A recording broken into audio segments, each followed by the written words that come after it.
Hola, ¿qué tal? Hoy vamos a presentar una práctica sobre energías renovables dentro del marco del Diplomado Internacional de Energías Renovables, modelos matemáticos para generación de biogás, con el espíritu de divulgar estos temas científicos y para aquel que le parezca interesante o que tenga curiosidad sobre estos temas, pues bueno, vamos a hacer una ligera introducción sobre qué son estos modelos dinámicos, cómo se usan. Y pues bueno, tienen mi correo, juan.morales9853 académicos.eg.mx.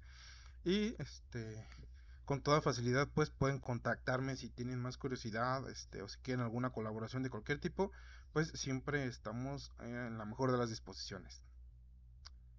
Entonces, pues bueno, la biomasa, pues prácticamente desde que el ser humano empezó a dominar el fuego, empezó a ser consciente del uso energético de la biomasa. El ciclo de la biomasa es fotosíntesis, se genera la biomasa de los vegetales y del desecho animal. Se quema, se genera biomasa, ¿no? Energía térmica, y se libera CO2, que es el CO2 es reabsorbido por las plantas. Entonces hay tres tipos de combustibles: sólido, líquido y gas. Y bueno, según datos del Fondo de Naciones Unidas para la Alimentación, en algunos países pobres, hasta el 90% de su energía la obtienen de estos biocombustibles o leñas, ¿no? Incluso dentro del mismo México en el que nosotros vivimos, algo así como 2.000 millones de personas. Entonces estos son de los poderes caloríficos según el tipo de biomasa. No toda la biomasa va a tener la misma densidad energética. Gas propano, gas natural, carbón mineral, bagazo de caña. Y bueno, este tipo de energía pues fue este, básica para la humanidad desde comienzos hasta comienzos del siglo XIX, ¿no? Con la revolución industrial. Y entonces pues hubo una explosión del tipo de energía hasta antes de la revolución industrial o de la primera revolución industrial, que fue a mediados, ¿no?, del siglo XVIII. Pues la mayoría de la humanidad vivía a partir de biomasa, ¿no? De los árboles, de los bosques, carbón tal vez.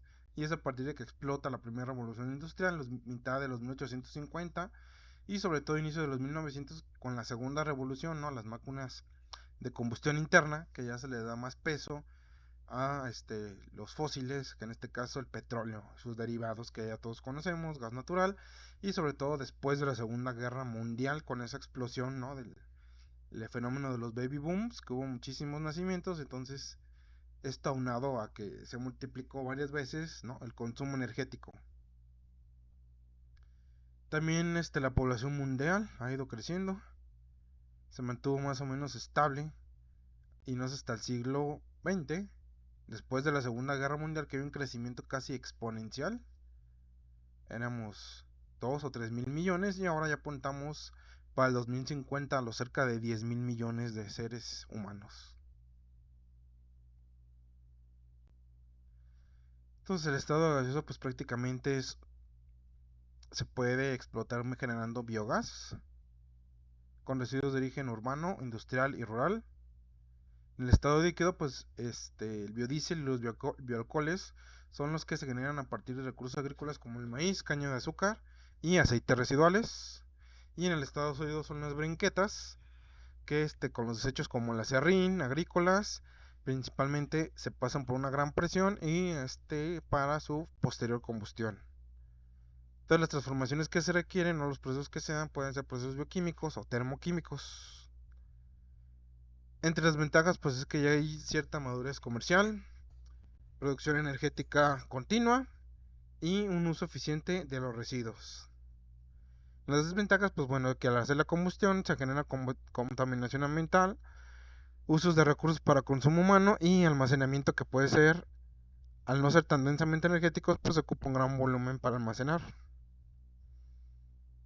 Y bueno, pues la digestión anaerobia, que no es otra cosa que el proceso de transformación de lo que era un desecho orgánico a algo ya energéticamente utilizable, como lo es el gas metano o en este caso el biogás.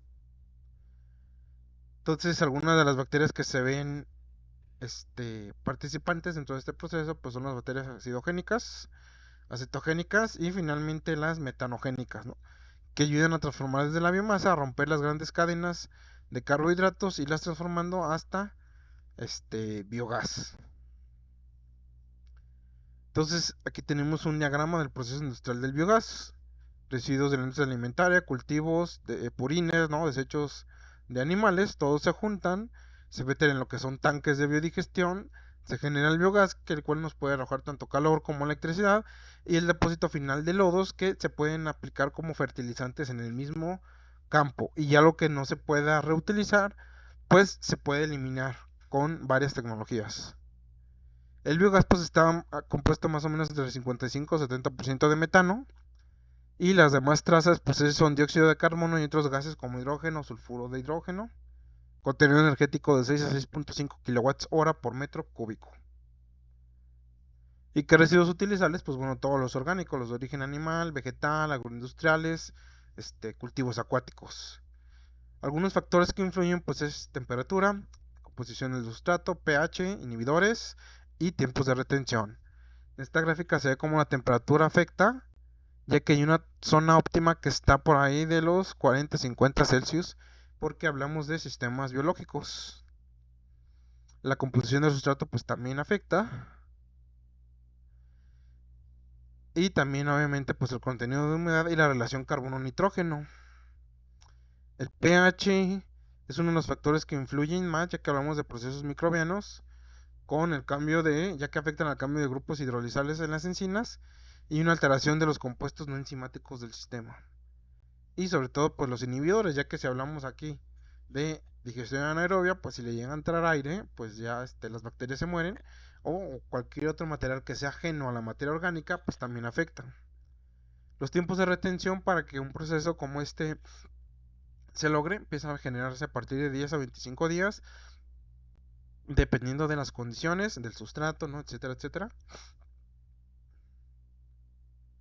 Y bueno, los tipos de reactores, pues es el reactor de primera generación, que es el más fácil de trabajar, es el más barato, que son estas lagunas anaerobias o tanques sépticos. Los reactores de segunda generación, que estos ya sí son bioreactores de lecho fluidizado o granulado, ¿no? De flujo ascendente, ¿no? Anaerobios. Los de tercera generación que tienen partículas de diferentes materiales como polímeros, los cuales se expanden y amplían el área de contacto. Tipo lecho fluidizado. Las ventajas es que la mayoría es material orgánico, como aguas residuales. La remoción de materia orgánica abunda entre el 60 y el 80%, costos de inversión bajos, y los lodos se pueden utilizar como abono. Desventajas: en ocasiones hay presencia de malos olores, pueden haber alteraciones al sistema y el proceso anaerobio no permite conseguir la calidad de fluente para ciertas normas. Bien, entonces con eso yo creo que damos por terminado esta plática que fue de material orgánico y fluidos con tratamiento anaerobio. Gracias por su atención.